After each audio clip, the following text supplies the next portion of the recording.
Ladies, thank you so much for joining us on The Woman Next Door. Today I have with me a very special woman who will introduce herself for you. I have known her and I've been very impressed with the work that she does, and it's for this reason that today Rena Jacqueline is coming to us to share about how she has so many labels. She has a leading label, a teaching label, a living label. You'll hear all about those labels today. So remember, this is a space where faith, family, and community comes together, and every woman feels like the neighbor next door. Welcome, Rena. How are you? Thank you, Ms. Alicia, for having me here. I'm doing good. It's really an honor to be here. Same. So today I'm going to ask you to introduce yourself, and I'm sure viewers or subscribers are eager to hear who you are and why you're here. Hello everyone. Hello Ms. Alicia once again.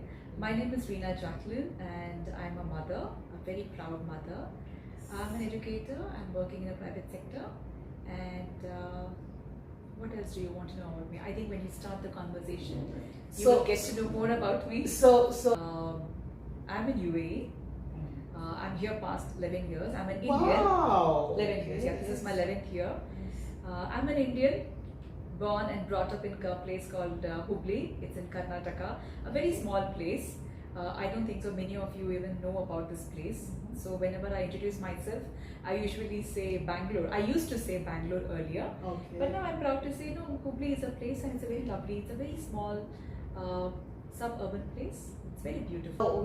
I want to start by asking you, what's one thing most people assume about you that is hilariously wrong?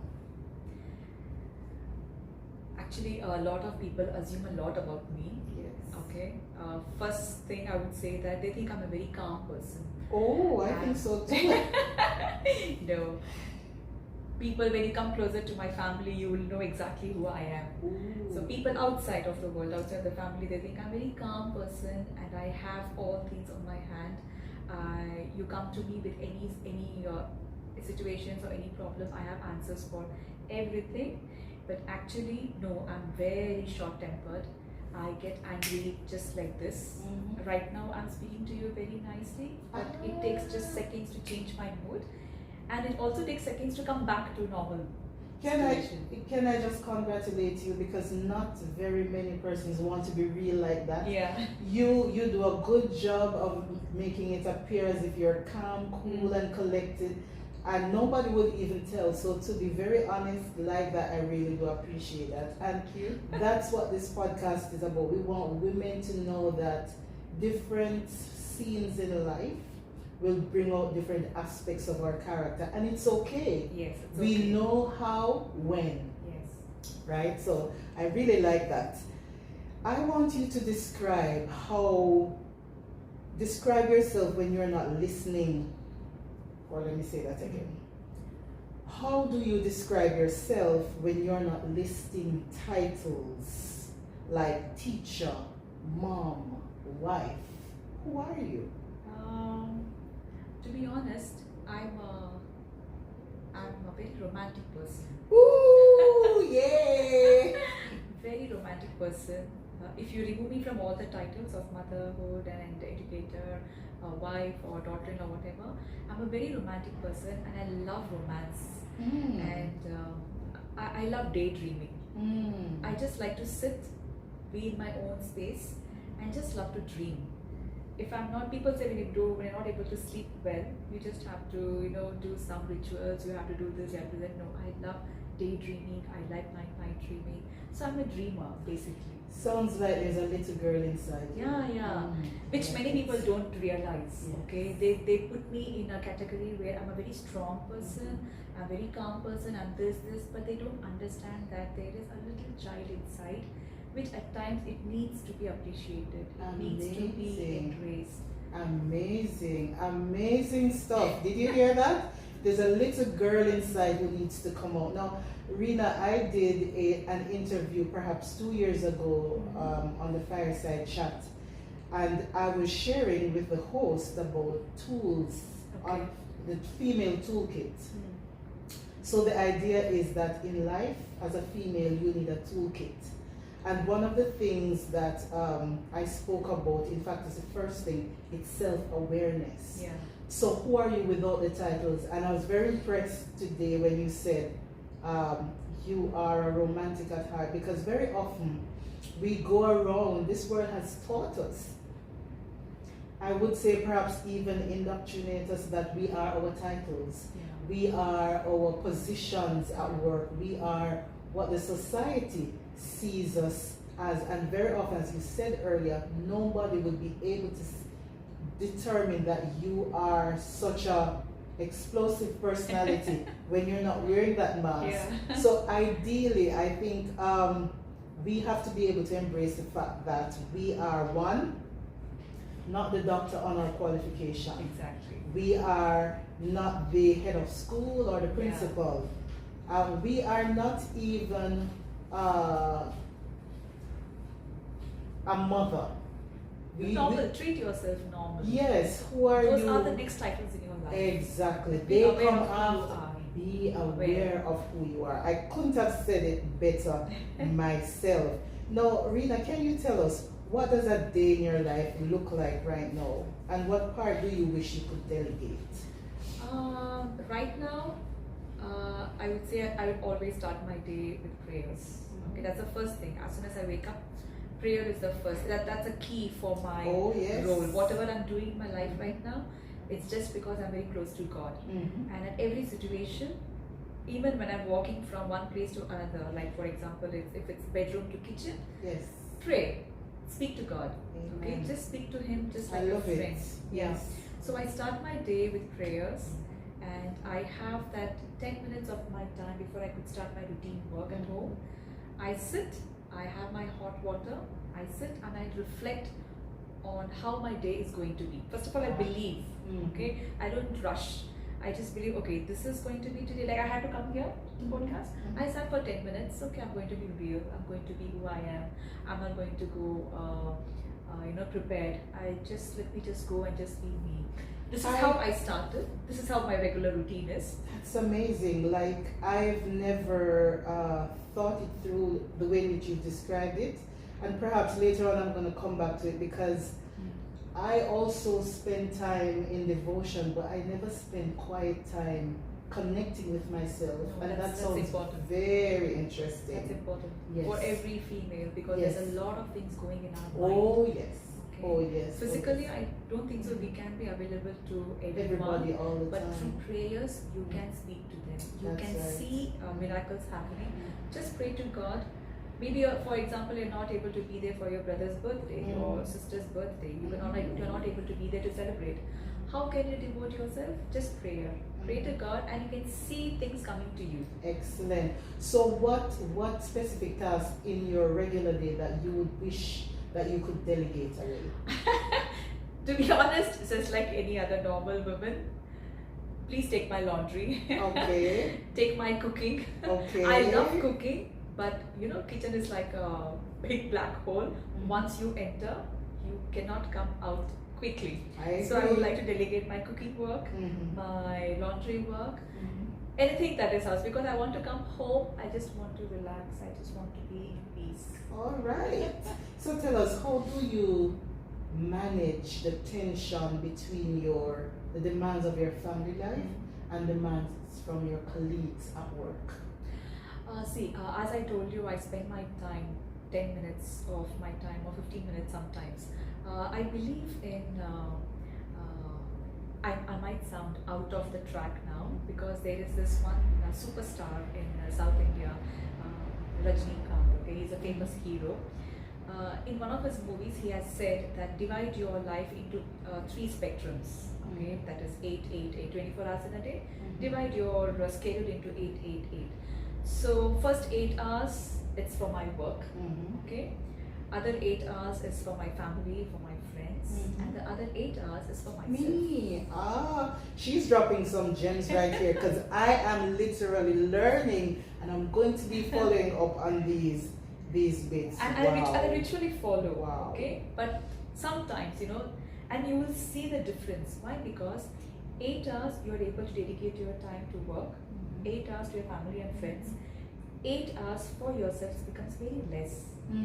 Sometimes it goes to 5 hours, 6 hours, and then you realize, I was able to do this for others. Why am I not able to do it for myself? Interesting. Right? Wow. So this is how I divide my time. That really works.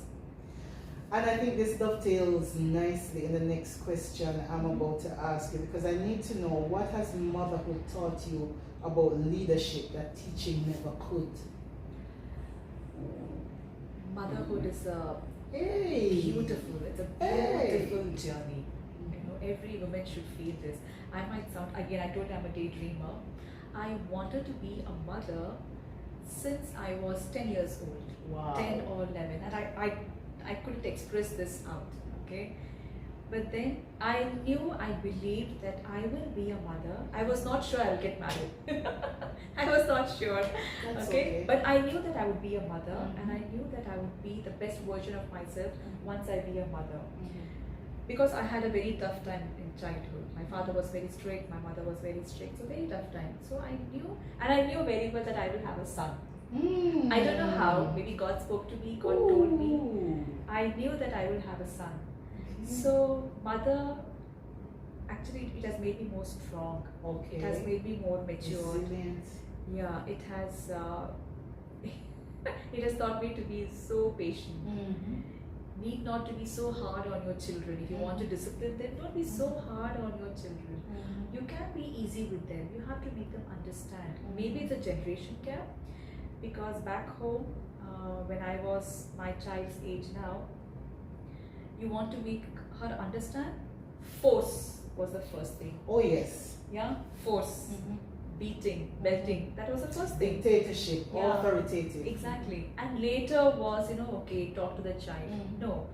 Here, now with my son, I sit with him, I make him understand. Wow. And he understands quickly. He doesn't give me the next chance to see that I have to repeat it again. So motherhood it's a really beautiful journey. I think every woman should go through this. It teaches you how to be patient, how to be resilient, and understand things, how to be more matured, and how to deal with things. And you have to be calm. I love it. Respect your child. I love it. Oh my, it's a university in and of itself, and you never graduate. Yeah, true. You never graduate. Finish this sentence for me.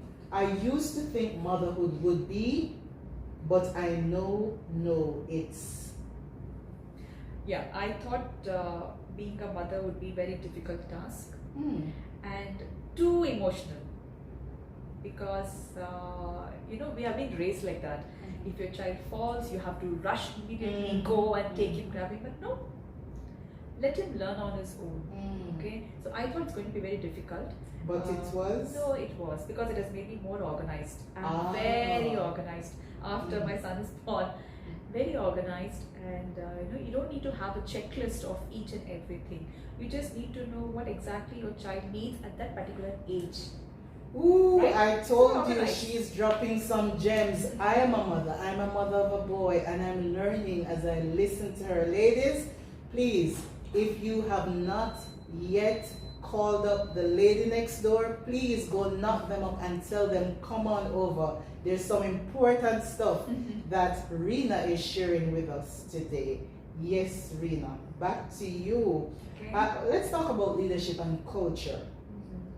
What has been one of your most defining moments so far, either in school or life? Defining in the sense of being very good or something challenging? Defining in any way for you. Leadership has been very challenging, actually, to be honest.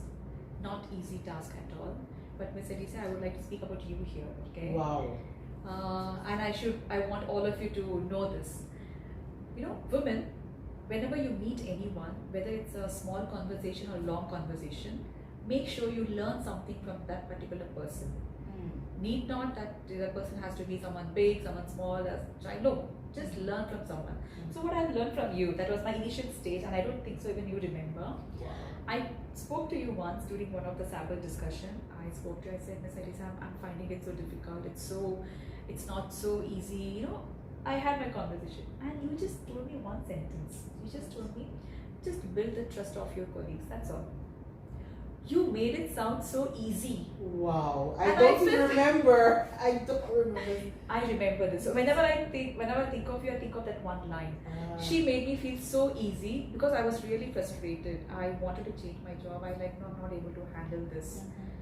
But you said, no, you just have to build the trust and your 80% work is done. And I followed that. Wow. I started paying more attention to my colleagues. I started talking to them more. I started, developing my listening skills because I thought leadership is just, big dictator, delegate work. No, it's not that. You have to have compassion for your subordinates, for your colleagues, for your team. So I've learned that from you, okay? And believe me, it was so easy after that.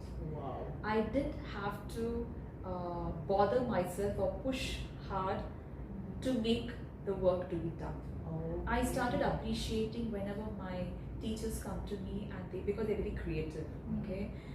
The moment they used to come to me, Miss Reena, I want to do this for my children, this, I allowed them.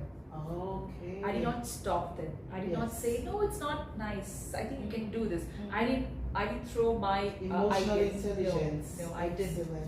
And that built a strong bond. They came to me and they started, working more. And I could see that change in them, and I could see the bond being created between me and my colleagues. So thanks to you for that. So like this, I have learned from many individuals. So leadership to me now, I feel it's very easy. Please don't push hard. Be very compassionate because already women, they come with lot of stress. Oh yes. And emotions. A lot. At home, they are going through a lot. So when they come to work, let them enjoy coming to work. Let them feel happy. Thank you so much for affirming me. I don't even remember it, but trust me, it's not me. It's to God be the glory. Oh yeah, that's to true. God be the glory. Tell us, how do you navigate cultural expectation around being a woman, a mother, and a leader, especially in the world of education? Culture, the culture from where I come across. We have been taught, okay. And even here, because if I may just interject, there is this sense of pride that I've now learned about Indians and how they revere teachers and how, in an Indian classroom setting, the teacher is highly regarded, and you're in a different setting where it's not quite the case. And also the cultural dimensions of being in an environment like this and being seen for your nationality and how you're treated. So all of those dimensions I'd like you to include, if you can. Yeah. Yes. Actually, India is changing now a lot, but it took a long time for them to change. Yes. But my journey started, I think, in 2000. Yeah, that's how I started. But before I could go to college, I was working already. I was working. So there the mindset was, the teacher is the leader. Yes. Okay? Whatever she says is right. Yes. You are not supposed to even raise your voice. Looking at my mother, I didn't want her to be a teacher because I know it's a lot of work, a lot of dedication, a lot of things. So I didn't know that I would be able to do my best. But then I realized I am supposed to be a teacher because I'm very good in teaching, but I was not good in school. I was a very average student. And now I can relate. Now I know I had to go through a lot of things in my school because here in this culture you are able to identify every child. You have the privilege. Social and emotional learning. Yeah. Yes. But when I was in my school, no, my teacher did not. I'm not saying anything bad about my teacher, but that was a setup. That system was like that. You didn't have the privilege to identify. It's like one teaching fix the box, like fix the whole class. So you didn't have the differentiation learning, you didn't have emotional intelligence, whatever you say now, nothing. These things have developed over time. Maybe, right? But I think perhaps what it does is, because you had that experience, your eyes are now more open. Exactly. And you don't want another student to Exactly. feel the way you felt. True. So that in and of itself qualifies True. you to play the role that you are. True, that's very true. And I thank God for that. Thank you, Lord, for helping me not be a high achiever, be a low achiever. I cannot say I was even an average person. Yes. Thank you, Lord, for letting me not be good in school. And thank you for helping me go through all the experiences, because I don't want one more Reena in my class. I know how it feels being a backbencher, how it feels when you are there in your friend circle, but you are rated as you don't know anything. You're low, you're not good in maths, you're not good in science. I was good only in English. You're not good in maths, not good in science. Even now, I think my friends also back home, they must be thinking, how is she a leader? Yes. I'm sure, I'm very sure. How is she a leader when she used to get 5 out of 100 in maths? The thing about it is that you're very humble, but in the same breath, you are also very powerful in your impact. And humility has that about it. Once you're a humble person, your impact is wider and broader, because people continue to discover the talents that you have in the communities of faith, in your workspace, and in the society generally. And I believe you have often surprised yourself, because learning these things about you today, I couldn't imagine that you thought that about yourself, because I see you as a very accomplished person. And as I know, you recently completed higher education qualification, so congratulations for that. I want to dig a little bit deeper, and I need you to tell us, how have you ever found yourself leading in a moment when you felt empty and broken? Yeah, many times. And how did it affect you? Many times. It's not once or twice, often, okay? Because I'm a normal person. At that time, I think of Jesus. Jesus had his disciples, and they were all not the same. They all were different. Whenever I go through situations like this, God, how did you work with your disciples? Okay, when you can do it, thank you for setting a good example. I can do with my team. Yes. So whenever any teachers come to me, or any person, my friends, anyone come to me, immediately I thank God. God, I thought my problem was the biggest, but no. Thank you for helping me to know something about this person who is going through a lot. So before you help me, help that person. That's amazing and commendable, but I want you to think back a little bit more. Have you ever found yourself getting out of character? Because you mentioned that you're not the calm person that everybody sees, but is there any time at work where you have either had to shed a tear, or walked away, or do something very unconventional and out of character? Yes. I did this once. Not once, often. Okay. As I told you, people think that I'm a very calm person. So there were situations where, every time you can't be a good listener, because you have your own set of struggles going in your mind. So there was one teacher who was going through a lot of tough situation. And at that time, I was not paying attention to what she was saying. I just was being a very harsh person, very rude. And I just, I even showed my fingers to her. I just told her, you are going to do this, that's all. And I just walked off. Later, I took a long time to compose myself. This is my best quality, I should say. I went back to her. Okay. I went back to her, and I saw her in tears. And I felt very bad. I said, I'm so sorry, miss. This is not what I expected, but this is how it happened. I'm so sorry.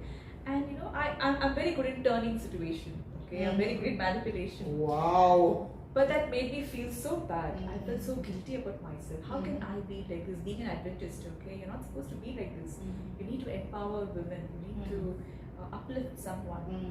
So many a times, and this happens most of the time at home with my husband. I'm glad you mentioned him, because my next question is, how do you and your husband support each other's growth without losing each other in the grind of life? See, I would like to go back to the culture from Yes. I come. Back home in India, you are brought up. A female is brought up in such a way that your husband is here. Okay. At the top. Okay, yes. You have to be submissive. Okay. Whatever he says is the final verdict. Did you hear that, ladies? You have to be submissive. Yes, Your you have to. husband is, and you are. Yeah. Okay, I Okay. know. All right. You have to listen. Mhm. Okay. Maybe that was a fear I had of getting married, because my father was like that at home. He says no, that's a final thing. You Yes. are not allowed to even go and even convince no, not at all. Yes. Okay. So when I got married, I was surprised with my husband, because he never treats me I'm low or high. Oh, No. excellent. We are mad, we are crazy, we are friends. Awesome. Okay, and it's That's very the best important. thing, isn't it? Yeah, and it's very important that you should have a life partner, okay, who respects you first of Agreed. all, Yes. who appreciates you, Ah. and who is there for you. And it does make you glow differently, doesn't Yeah, it? yeah. Ah. It makes you feel so important in the family. I know he's having his set of work, and to be really very honest, at home I am not a good listener, but he's an absolute strong listener. Ah. He listens and he pays attention. Mhm. So I'm not that kind of person to him. I don't know why. I'm not like that to him. If I tell him, even my tip of the finger is paining, he's there for me. He gets oil, he does this, he does that. But when he tells that he's going through pain, I get angry. Oh. I get angry and I say, why didn't you take care of yourself? Oh. Why did you come to such situation that you have to go through this pain? I don't know why. Mhm. But at home, my husband is my strongest support. Mhm. He's there for me all the time. Mhm. He never underestimates my presence. Mhm. He respects me. Mhm. And not only at home, in four walls, even outside. Excellent. He gives me that attention, Mhm. which we don't get more in India. No. Okay. So that's a blessing, isn't Yes, it? of course. All right, we're winding down right now, and I'm going to be taking you along a reflective journey. I want you to tell us, what do you hope your children will say about you one day, or your son? What is that thing that you would really hope that he would say about you one day? I want my son, actually I'm very transparent with my son, he knows in and out about me, but I want my son to know that, him to say that my mother is a very supportive, okay, she's there for you, so she's, what do you say, I don't know why. Supportive is good, that's Supportive okay. is enough. One thing you know for sure now that you didn't 5 years ago. Any new learning, new habits you've discovered about yourself, you didn't know it 5 years ago. You know it now. That I can follow my instinct. Or that your instinct is correct. Yeah, Yes. because my father, I give credit to my father, okay? He used to always say that you have to always do the right thing, okay? Whether you like it, you dislike it, no. This is the rule you have to follow. So I never trusted myself. I never trusted. I said, no. Okay, fine. This is what I feel, but no, this is not the right thing to do. But now I understand, no, sometimes you have to go with your feelings because God speaks to you. That's how you have to listen to God's voice. The voice is so feeble, so faint, but trust yourself. Yes. Okay. All right, and finally, what's one thing every woman listening should do this week to take care of her spirit and her goals? Me time is very important. Okay? Me time. Please, it's very important. Have a personal sanctuary in your home. It might be a small place, it might be a place where even just one chair fits in. Shut down everything. Shut down the light, switch off the lights, switch off, stay away from mobile, stay away from everything. Just sit there, be calm, close your eyes and meditate. meditate, just speaking to God. Just be there, because that 10 minutes of time that you spend for yourself, that energizes you, that makes you so powerful. So have a small space at your home, be there, and you will discover a lot of things about you which you yourself were not aware. All right, thank you so much. You dropped some gems today, and I'm very, very happy that you came and you shared. I have learned so much. Thank you, and I want you to please continue this, because this is very important. Women should come out, they have to voice out. I don't know whether I have empowered anyone or no, but this is one way for me to talk to all the women that you are very important. Your presence in the family is very important. You take care of your family, fine. You take care, but to take care of yourself also is very important. What's that thing, the 3 spectrums, and you have 8 hours for... Yeah, divide your life into 8. Divide your day into 8 hours. Yes. 8 at work, which the government has already given you 8 hours. 8 for your family, for your friends, and 8 for yourself. That's my takeaway. What's yours? Put that in the comment section below. What's your takeaway from this section, from this episode of Wearing Many Labels with Rena Jacqueline? I want to thank you all so much for joining us. I want to say to you ladies, it's important for faith, family, and community to come together, and that we treat each woman like they are the neighbor next door. Join me the next time. Don't be afraid to come knock on my door, and we'll talk. Thank you so much. I'm Alicia, and this is it for the woman next door. Thank you. Well done. Thank you so much. Well done.